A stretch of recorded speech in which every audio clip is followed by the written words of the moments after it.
বা আমি নাস্তিক কিনা। আমার আসলে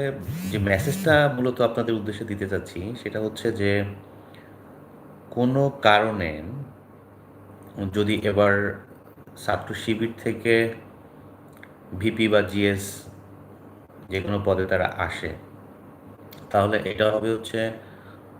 ডাকসুর ইলেকশনের জন্য একটা কি বলবো রেকর্ড হবে। ছাত্র শিবির থেকে সর্বোচ্চ একবার মেবি কার্যকারী সদস্য বা নির্বাহী সদস্য এইসব পদে 6 জন তাদের আহ, দলের থেকে নির্বাচিত হয়েছিল, কিন্তু এরকম বড় পজিশনে ভিপি বা জিএস এইসব পজিশনে কখনোই উম,